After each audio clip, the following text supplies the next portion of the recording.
स्वागत है आप सभी का आपके अपने प्लेटफॉर्म हिस्ट्री नेचर यूनिवर्सिटी। मैं इतिहास का सनी आप सभी का स्वागत करता हूं। आज मैं रिव्यू करने वाला हूं भारतीय इतिहास एनसीईआरटी इंडस टू इंडिपेंडेंस। ये उसके मूल लेखक है, इनके बारे में और जान लेते हैं। पहले हम यहाँ पर देख सकते हैं पप्पू सिंह सर के बारे में आपको उनकी उपलब्धियाँ दे रखी हैं। कुलदीप सिंह सैनी सर की उपलब्धियाँ, लक्ष्मी प्रताप सर की और भीम सिंह सैनी सर की उपलब्धियाँ। ये सर की ऐप है, आप यहाँ से इसके बारे में और इन्फॉर्मेशन डाउनलोड कर सकते हैं और यहाँ पर आपको एक अलग इन्फॉर्मेशन मिल जाती है। और यहाँ पर सर ने एनसीईआरटी के 1100 प्रश्न यहाँ पर आपको अवेलेबल कराए हैं और यहाँ पर ये परीक्षित ऐप है सर की, यहाँ से आप इसे डाउनलोड कर सकते हैं। बात करते हैं इस बुक के बारे में। देख सकते हैं मेरे को सबसे अच्छे जो लगा, आप फ्रंट पे आप देखें, तन ढकने की कढ़ाई, दैवी वस्त्र की बुनाई, गुलामी से मुक्ति की कथाई। ये सर ने एक अलग तरीके से देखा है। मोहनजोदड़ो से पुरोहित की मूर्ति में प्राप्त हुई है। कोई ने मोदी जी से कंपैरिजन करता है।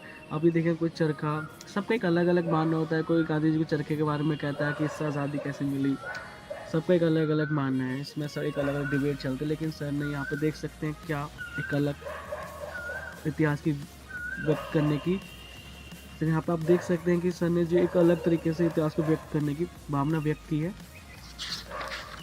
अभी जिसके इंडेक्स के बारे में देख लेते हैं। पहले तो आप अब देख सकते हैं अभी आपकी जो बुक है 6 से 12 तक आपके कौन कौन से एग्जाम में आएगी सन यहाँ पर दे रखा है। नेट जेआरएफ में आपके काम आ जाएगी। संघ राज्य लोक सेवा आयोग द्वारा टीजीटीपीसी असिस्टेंट प्रोफेसर एनसीईआरटी 6 से 12 तक। यहाँ पर आप देख सकते हैं प्राचीन भारत। जैसे कि आप देखें प्राचीन भारत जो है आपका एनसीईआरटी में 6 से 12 तक रहता है। वैसे यहाँ पे इंडेक्स नहीं है। मध्यकालीन की भी सर ने अपने हिसाब से उसमें चेंजेस किए हैं। तो ये आपका आधुनिक भारत आ गया है, सर ने इसमें चेंजेस किए हैं। जैसे कि आप ओल्ड एनसीईआरटीज़ देखेंगे, ओल्ड एनसीईआर मैंने ओल्ड एनसीईआरटीज़ ये, तो इसमें आपको जो इंडेक्स दिखती है वैसी नहीं है। और वैसे इसमें वर्ल्ड हिस्ट्री का पोर्शन सम्मिलित नहीं किया गया कि भारतीय इतिहास पे पूरा इसका ध्यान रखा गया है। और इसमें जैसे कि आप ओल्ड एनसीईआरटी की भी हेल्प लेके ये बुक में आप सभी को बताने वाला हूँ। इस बुक के बारे में क्या क्या चाहिए, बने रहे मेरे साथ इस वीडियो में। ये पढ़ सकते हैं सर ने अभ्यर्थी के लिए यहाँ पर ये सभी अभ्यर्थी लिख दिया है। सर ने किस किस राइटर की, किस किस ऑथर के इस बुक में मदद ली है, सर ने उस सबका यहाँ पर परिचय दिया है, उन सबका आभार व्यक्त किया है। आप यहाँ पर ये देख सकते हैं भारतीय इतिहास कालक्रम इतिहास के लिए बहुत महत्वपूर्ण है। सर ने यहाँ पे सबसे स्टार्टिंग में कालक्रम दे दिया।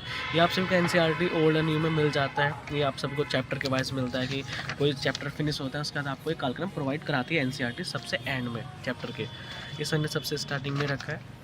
इस सर के सेकेंड चैप्टर है परिभाषिक शब्दावली। ये लैंग्वेज जो है आपकी फ़ारसी और अरबी लैंग्वेज में है। इससे जब आप पढ़ते हैं तो जब आपको हिंदी मायने पर चल जाए तो आपको इतिहास समझने में काफ़ी मदद मिलती है। ये सर ने यहाँ पर प्रोवाइड कराया है। प्राचीन भारत स्रोत यहाँ पर देख सकते हैं कि आपको ये ओल्ड एनसीईआरटी न्यू एनसीईआरटी में ऐसा चीज़ नहीं मिलती है। और यहाँ पर आप देखें प्राचीन भारत, इस हिसाब से आपको फ्लो चार्ट में एक समझाने की कोशिश की गई है, जो कि आपको ओल्ड या न्यू एनसीईआरटी में किसी में नहीं मिलता है। आप ये हेडिंग पढ़ें, अतीत के बारे में कैसे जाने, ये आपकी 6 क्लास के एनसीईआरटी में आपको मिल जाता है। तो बने रहे इस वीडियो मेरे साथ, मैं आपको बहुत चीज़ें बताने वाला हूँ इसके बारे में। इस हिसाब से सर ने सोर्सेज अभिलेख के बारे में आपके साथ समझाने की कोशिश की है। ठीक है, ये सर का जोग्राफिकल चैप्टर आ गया भारत। अब ये हेडिंग जो है लोग कहाँ रहते थे, अब मैं समझाता हूँ कि इसमें सर ने क्या अलग किया है। अब 6 क्लास की एनसीईआरटी आप पर है, आप देखें सर ने इसमें जो भी आप इस टाइप से है। और आप यहाँ पर देखिए जो इसका फर्स्ट चैप्टर है, क्या कब कहाँ और कैसे, इस हिसाब से ये सवाल, ये हेडिंग है। देखो आपकी फर्स्ट चैप्टर में लोग कहाँ रहते थे, और सर ने फोर्थ चैप्टर में दी है लोग कहाँ रहते थे। सर ने इस वाली बुक से ये किया है आप सभी के लिए, जो जोग्राफिकल पर्सपेक्टिव वाले चीज़ें थी वो सर ने अलग की हैं और सोर्सेज वाली चीज़ें अलग की हैं। जैसे कि आप देखेंगे मैप भी आपको जोग्राफिकल वाले में पोर्शन में मिल जाता है। ये देखें आप इसमें फर्स्ट चैप्टर अतीत के बारे में कैसे जाने, तो सर ने अपने इसे स्रोत वाले चैप्टर में 3rd चैप्टर में लिया है। और मैं आपको दिखाता हूँ, ये देखें अतीत के बारे में कैसे जाने। तो सर ने किताब का जो एक पर्सपेक्टिव सर का लिखने का ये रहा, क्योंकि 6 क्लास की एनसीईआरटी जो है 6 क्लास में जो बच्चे पढ़ते हैं उनके हिसाब से लिखी गई है।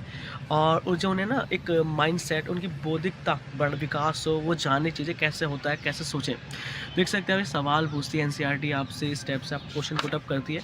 तो सर ने इसमें जैसे कि आप मानचित्र के बारे में, इस हिसाब से आपको एनसीईआरटी का जो मेन पर्पस है आप सबका जो 6 क्लास में बच्चे पढ़ते हैं उन सबका बौद्धिक विकास करना। इस हिसाब से आप सभी को कुछ चीज़ें देख सकती हैं, कल्पना करो इस टाइप से आप ये एनसीईआरटी, इस हिसाब से ये सब आप मैचिंग कराते हैं। और इस हिसाब से आपको ये कालक्रम देख सकते हैं आप। और ये क्वेश्चंस भी पुटअप करती है, जैसे कि आप देखें एनसीईआरटी का जो मेन पर्पस ये है कि वो आपका जो 6 क्लास में बच्चे पढ़ रहे हैं वो उनका बौद्धिक विकास करे।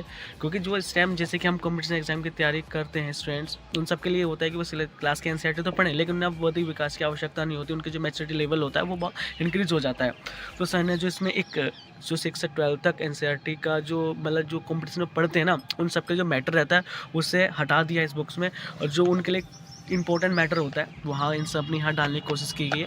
और इसमें एक्स्ट्रा मैटर भी है, आप मैं बताता रहूँगा, बने रहे मेरे साथ इस वीडियो में। जैसे कि चैप्टर है प्रागैतिहासिक वाला, आप देख सकते हैं यहाँ पर से आपको एनसीईआरटी में नहीं मिलता है। वो ये वाले पिक्चर्स स्टेप्स, ये भी आपको उपेंद्र सिंह में भी स्टेप से पिक्चर्स मिल जाती हैं। ये उपेंद्र सिंह वाली बुक से सर ने हेल्प ली है इस वाली बुक में, स्टेप से पिक्चर्स ये सब। तो मैं जो कहूँगा कि आप यदि एनसीईआरटी 6 से 12 तक है, यदि आप कॉम्पिटिशन एग्जाम की तैयारी कर रहे हैं तो आप इस वाली बुक के साथ जाएं। आपका जो मैच्योरिटी लेवल है वो काफ़ी इंक्रीज हो गया है। और यदि आप 6 से 7 8 यदि आप 6 स्टैंडर्ड में 7 स्टैंडर्ड में, तो आप बिल्कुल अपनी एनसीईआरटी पढ़ें। आपको ये वाली एनसीईआरटी पढ़ने की आवश्यकता नहीं है, आपके लिए नहीं बनाई गई है। सर ने साफ साफ लिखा है इस वाली बुक के बाहर, देख सकते हैं आप, मेन इसका कॉम्पिटिशन एग्जाम के लिए बनाई गई है। और जो एनसीईआरटी है बेटा, ये जो 6 से 7 में जो बच्चे पढ़ते हैं उन सब के लिए, जो उनका बौद्धिक विकास हो सके उस पर्सपेक्टिव से बनाई गई हैं। ये आपको चैप्टर दिखाई दे रहा होगा, आप यहाँ पर देखें,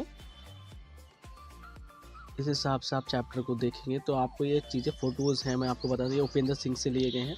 उपेंद्र सिंह में स्टेप पे आपको फ़ोटो मिलते हैं। सर ने बहुत मेहनत की है कि बुक को काफ़ी अच्छा बनाया जाए अदर बुक्स की हेल्प से। जैसे कि आपको महाप्रश्न संस्कृत के बारे में फ़ोटो नहीं मिलता है एनसीईआरटीज़ में, सर ने यहाँ पर बताने की कोशिश की है, बहुत अच्छे से बताया। ये देखो आपको एक फ्लो चार्ट, जैसा कि आपको हमारी संस्कृति के बारे में सिर्फ कुछ चीज़ें मिलती हैं एनसीईआरटीज़ में, सर ने यहाँ पर कौन कौन सी संस्कृतियाँ कहाँ कहाँ पर, जैसे कि आपको दक्षिण भारत की बताई हैं, यहाँ पर बताने की कोशिश की है। और एक बहुत ही अच्छा आप देख सकते हैं सर ने यहाँ पर एक आप सभी के लिए फ्लो चार्ट बनाने के दिया है, आपको काफ़ी हेल्पफुल होगा जब आपका एग्जाम का रिविजन टाइम चल रहा होगा। तो इस हिसाब से जैसे कि आप एनसीईआरटी, ये हड़प्पा सभ्यता, आप ये बहुत इंपॉर्टेंट टॉपिक है, काफ़ी चीज़ें आती हैं इससे। सर ने इसमें भी बहुत सारी एक्स्ट्रा चीज़ें मैटर की हैं, जैसे कि आप देखें, ये सर ने इस टाइप से आपको नहीं मिलता है एनसीईआरटीज़ में, तो सर ने यहाँ पर आपको एक फ्लो चार्ट के अकॉर्डिंग समझाने की कोशिश की है। आप देखें तो सर ने इसमें बहुत मेहनत की है। और मैं आपको बताऊँ, यदि आप 11 स्टैंडर्ड 12 स्टैंडर्ड में है, बोर्ड की आपकी परीक्षा है 12 स्टैंडर्ड की राजस्थान में चल रही है, तो आपके लिए बहुत मददगार साबित होगी। आप इससे पढ़ेंगे ना, आपको एक्स्ट्रा मैटर मिलेगा। एक्स्ट्रा मैटर से आपको जो आपका एक लिखने का तरीका है वो बदलेगा। जैसे कि आप वैदिक संस्कृत देखें तो आपको इस टाइप से आपको एनसीईआरटीज़ में नहीं मिलता, सब बटा हुआ है अलग अलग जगह। तो जैसे कि आपको इस टाइप से क्लासिफिकेशन मिल जाएगा फैक्चुअल नॉलेज का, एनसीईआरटीज़ में नहीं है। तो मैंने आपको बताया कि आप 11th स्टैंडर्ड 12 स्टैंडर्ड में है, आपके रिटर्न एग्ज़ाम है, तो आप परचेज़ करें और आप इससे एग्ज़ाम लिखेंगे, आपका एग्ज़ाम और उससे काफ़ी अच्छा होगा। और आप जिसका विषय ध्यान रखें, जैसे कि आप देखें जैन धर्म, ये आपको नेट जेआरएफ में काफ़ी बार क्वेश्चन पूछे गए हैं, तीर्थंकरों के कौन कौन से प्रतीक चिन्ह हैं, इस हिसाब से नेट, तो आपको एनसीईआरटीज़ में नहीं मिलते, सर ने यहाँ पर अवेलेबल कराया है। महावीर सर इस स्टेप्स आपको बौद्ध धर्म के बारे में भी फ्लो चार्ट के अकॉर्डिंग समझाया गया है। तो विशेष ध्यान रखें, आप 6 7 8 9 10 तक आप बिल्कुल ना पढ़ें इस किताब को, आपको नहीं पढ़ना। आपकी जो बौद्धिक विकास के लिए किताब बनाई गई है आप इन्हें ही पढ़ें, और ये सिर्फ मेन कॉम्पिटिशन एग्जाम के लिए बनाई गई है। और अभी मैं आपको कुछ और टॉपिक्स दिखाऊंगा अच्छे से, बन रहा है मेरे साथ। देखें, एक प्रारंभिक साम्राज्य, मौर्य साम्राज्य यहाँ पर सर ने दिखाया है। अरे ये आप देखें, ये आपको जो एनसीईआरटी ना, ये जो आपको यहाँ पे पिक्चर्स दिखाई दे रही है, एनसीईआरटी में आपको फर्स्ट चैप्टर मिलती है। देखें कि आप फोटो फर्स्ट चैप्टर में आपके एनसीईआरटी में है, न्यू एनसीईआरटी में सर ने ये रखा है। अशोक वाले चैप्टर में आप देखें ये लिखा हुआ भी है, और इस टाइप से इसमें भी लिखा हुआ है। देखें आप इस हिसाब से आपको भाषा के प्रतीक चिन्ह, इस हिसाब से ये जो मैप है ये एनसीईआरटी का ही है। और चीज़ें देखें तो सर ने यहाँ पर काफ़ी, जैसे धम है तो ये काफ़ी डिटेल्ड में आपको मिल जाता है। ये सब आपको इस सैर अभिलेख के बारे में, बृहद तीर्थ सब के बारे में इससे जानकारी मिल जाती है, जो कि आपको एनसीईआरटी में नहीं मिल पाती। जैसे कि आप देखें, ये जो भी जानकारी है ये उपेंद्र सिंह वाली बुक है, और सर की पप्पू सिंह प्रजापति सर की जो बुक है उनसे लेगी है, ये मौर्योत्तर काल आपको मिल जाता है। तो मैं आपसे कहना चाहूँगा, यदि आप net JRF assistant professor TGT की तैयारी कर रहे हैं, आप जरूर आए इस बुक के साथ। आप ये भी देखें कि ये प्रारंभिक, मैंने काफ़ी चीज़ें पढ़ ली तो मैंने पेपर मोड़ दिए थे किताब पे, ब्राह्मी राज्य में नगर, इससे आपको ये मिल जाता है आपको पढ़ने के लिए। 16 महाजनपद जैसे कि काफ़ी क्वेश्चन आते हैं नेट जीआरएफ जीटी में, उनकी राजधानियाँ और जो उनकी आधुनिक लोकेशन है सर ने वो भी दी है, तो ये आप सभी को नहीं मिल पाता एनसीईआरटी बुक में। कुछ और टैबलेट देखते हैं जल्दी से, मैंने पेपर मोड़ दिया था आप सबको समझाने के लिए, इसमें तो देख लेते हैं। आप देखें ये गुप्त संवत डिटेल प्राग प्रस्ती का एक अंश, ये भी आपको मिल जाता है एनसीईआरटी में। इसी सिक्के देखो ये आपको नहीं मिलने की। दक्षिण राज्य ये उनकी विजय है, इस टाइप से नेट जीआरएफ में ऐसा सेम क्वेश्चन आया था, उन्हें लगाना था कि पहले किसे जीता, इस टाइप से। ये नेट जीआरएफ ये बहुत स्टैंडर्ड है ये, इसलिए आपको नेट जीआरएफ लेवल की बुक बनाई है सर ने, कॉम्प्लेक्स एग्जाम लेवल की, तो आपको ये नहीं मिल पाता एनसीईआरटी में। तो आप बिल्कुल और चैप्टर देखते हैं। और मैंने देखो ये सर ने काफ़ी अच्छा रहा, ये सर ने मेरे को अच्छा लगा, सर ने मैप दिए हैं, जो मैप लिए गए उपेंद्र सिंह किताब से लिए गए, लेकिन सर ने जो इसमें देखो अपनी जो एक्टिविटी की है, आप देखिए सर ने एल लिखा है, बी लिखा है, सर आपने यहाँ पर देख सकते हैं सर ने यहाँ पर आप सभी को प्रोवाइड कराया कि कौन कौन से, जैसे कि आप देखिए ये एल आपका गढ़वाल पर जा रहा है, तो आपको यहाँ पे गढ़वाल राज्य के बारे में मिल जाएगी, इस हिसाब से मैप के अकॉर्डिंग आप सभी को ये ब्रीफली उनके शासकों के नाम दिए, बहुत अच्छा है ये, देख सकते हैं आप। ये याद होनी चाहिए क्योंकि इससे आपको याद रहती चीज़ें, तो आपको चीज़ समझने में, याद करने चीज़ें बहुत आसानी हो जाती है। स्थापीय ज्ञान विज्ञान, ये भी काफ़ी स्टैंडर्ड का लिखा है सर ने, ये देख सकते हैं, ये भी आप सर ने लिया है उपेंद्र सिंह किताब से, तो सर ने काफ़ी स्टैंडर्ड जो इस किताब का है ना, ये कला संस्कृति वाला पोर्शन आर्ट एंड स्ट्रक्चर का, ये काफ़ी बढ़िया है, सर ने बहुत अच्छे से लिखा है, बहुत मेहनत की है इस वाले पोर्शन पे, क्योंकि इस वीडियो में सब बताना काफ़ी नहीं होगा बेटा। अब जल्दी से मध्यकालीन भारत के बारे में कुछ चैप्टर्स देख लेते हैं जल्दी से। ये आप सभी की मध्यकालीन भारत स्रोत सामग्री, इस टाइप से आपको एनसीईआरटी में भी पिक्चर्स मिल जाएंगी, आप सभी को पता ही है इस हिसाब से। फिर सर ने इसमें देख ये इस हिसाब से एनसीईआरटी में भी पोर्शन सेम ही है ये। दिल्ली सल्तनत, सर को जहाँ पे लगा कि वहाँ मैटर देना चाहिए एक्स्ट्रा, वहाँ पर सर ने मैटर दिया है, इस सब एनसीईआरटी में आपको सेम स्टेप से प्रोवाइड हो जाता है।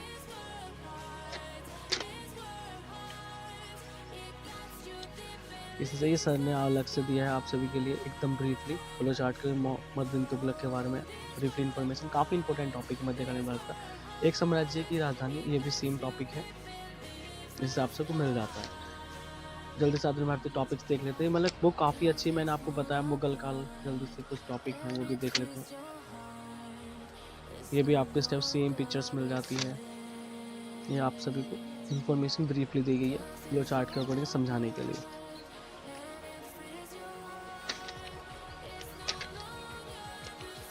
अब सब वीडियो काफ़ी बड़ा हो जाता है, इसलिए ज़्यादा तो नहीं दिखा सकता जल्दी। ये भी काफ़ी इंपॉर्टेंट टॉपिक है, भक्ति एवं सुफी परंपराएं, नेट जीआरएफ में इन सब से टॉपिक से बहुत आता है टीजीटी में। मैंने आपको अपना पॉइंट ऑफ बताया है, आप ध्यान रखें, अभी आप टीजीटी पीजीटी की तैयारी कर रहे हैं तो आप बिल्कुल परचेज़ करें, यदि आप 6 से 10 तक हैं बिल्कुल परचेज़ ना करें, यदि आप 10 में बोर्ड परीक्षा की तैयारी कर रहे हैं तो बिल्कुल परचेज़ करें। ये देखिए आप बात पढ़ लेते हैं जल्दी से, आप देखा आधुनिक भारत,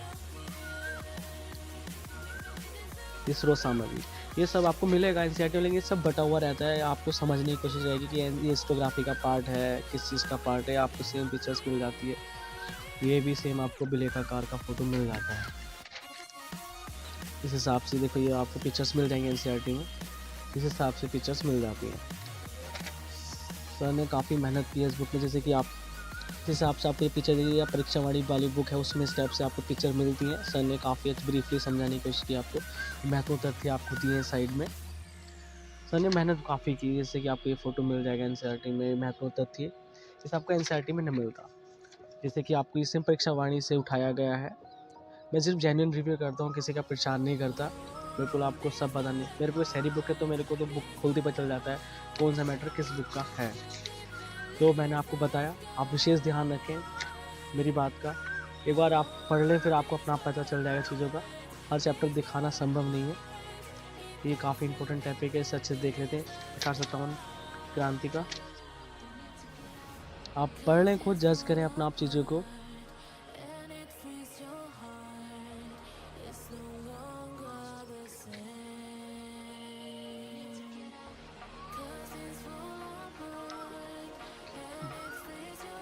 पढ़ लेंगे तो आप फिर अपना आप अच्छे से जज कर पाएंगे चीज़ों को। इस हिसाब से मैंने आपको सबके साथ एक इम्पोर्टेंट टॉपिक लिया है एंशिएंट का, मिडिएवल का, तो आप अपना आप जज करें और परचेज़ कर लें।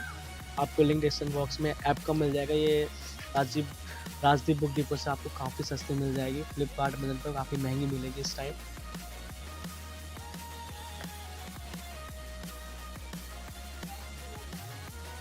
अब वहाँ से परचेज़ करने आपको 340 रुपये के आसपास मिल जाएगी।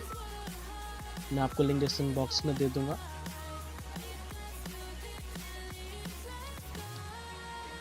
ये टॉपिक भी काफ़ी बड़ा है बस, ठीक है। ओपनिंग से सब आपको टॉपिक मिल जाते हैं और आप इसके साथ मेरे हिसाब से जैसे कि आप एनसीईआरटी पढ़ रहे हैं, आपने कंप्लीट कर ली, तो आप इस टाइप से आपको इस टाइप से पर्सनल प्रिपरेशन के लिए काफ़ी अच्छी बुक है। मैंने इससे पहले इसका रिव्यू किया, आप ये भी लगा सकते हैं। ये भी काफ़ी सस्ती है, ये भी आपको राजदीप बुक डिपो पर मिल जाएगी, ठीक है। बहुत अच्छी किताब है, बिल्कुल अच्छे से पढ़ें आप। एनसी जैसे कि मैं यही रिकमेंड करूँगा, आप चैप्टर जैसे पढ़ते चलें तो हैंड टू हैंड एनसीईआरटी के उसके जो भी टॉपिक्स हैं उन सब के आप एमसीक्यूज सॉल्व करते रहें, आपका काफ़ी अच्छे से। ये जो पैटर्न है इस वाली बुक का, एनसीईआरटी की बहुत सारी बुक कवर करती है। अभी रिसेंटली मैं इस बुक के बारे में देखा कि जितने सारे 10th स्टैंडर्ड के एग्ज़ाम हुए राजस्थान में, उसमें काफ़ी सारे क्वेश्चन आए। मैं आप सभी को पिक्चर प्रोवाइड करा दूँगा, आप देखें अपना इस बुक का। ये बुक भी काफ़ी अच्छी है, तो आप पढ़ें ज़रूर। मैंने आपको बताया, दोबारा बता रहा हूँ सबसे एंड में, यदि आप 6 से लेकर 10th स्टैंडर्ड तक हैं, आपकी वाली बुक आपके लिए नहीं है। यदि आप 10th के बाद यदि आप 11th-12th में हैं, आप बोर्ड परीक्षा लिख रहे हैं, तो आपके लिए काफ़ी हेल्पफुल होगी। इसमें आपको एक्स्ट्रा इन्फॉर्मेशन मिलेगी जो आपके आंसर में काफ़ी चीज़ें हेल्पफुल करेंगी और आपका एक क्वेश्चन है वो और उससे अलग कर देंगी। और आप कॉम्पिटिटिव एग्जाम में तैयारी कर रहे हैं, आप स्टार्ट कर रहे हैं कॉम्पिटिटिव एग्जाम की तैयारी, तो आप विशेष ध्यान रखें, आप ओल्ड एनसीईआरटीज़ न्यू एनसीईआरटीज़ ना लें, न्यू वाली एनसीईआरटी को लें। आपको जो एक एक्स्ट्रा मैटर होता है वो दिवस के लिए मैंने कई बार बताया इन वाली बुक्स में, आप उससे बच जाएंगे। आपको वो पढ़ना नहीं पड़ेगा जो मैंने इतनी सारी एनसीईआरटीज़ आपको दिखाई, आप उन सब से बच जाएगा और आप मेन जो पढ़ना है कर वो आपको यहाँ मिल जाएगा। आप सभी वीडियो को लाइक करते, शेयर करते, कमेंट करना चाहिए, धन्यवाद। यदि आपकी कोई भी क्वेरी है रिलेटेड आप मुझसे पूछ सकते हैं। और मेरी टीम क्विज कराती है, कोई सेशन कराती है, हमारे SCNET यूनिवर्सिटी के नाम से टेलीग्राम ग्रुप है, आप वहाँ आएँ और ज्वाइन करें। आप वहाँ देखें हमारी टीम काम करती है आप सभी के लिए। पीजीटी लेवल, नेट लेवल के क्वेश्चन आपको प्रोवाइड कराती है, आपके लिए पोल क्विज कराती है। आप सभी का धन्यवाद, दिल से आभार। आप हमारे चैनल को सब्सक्राइब करें और हमें सपोर्ट करें।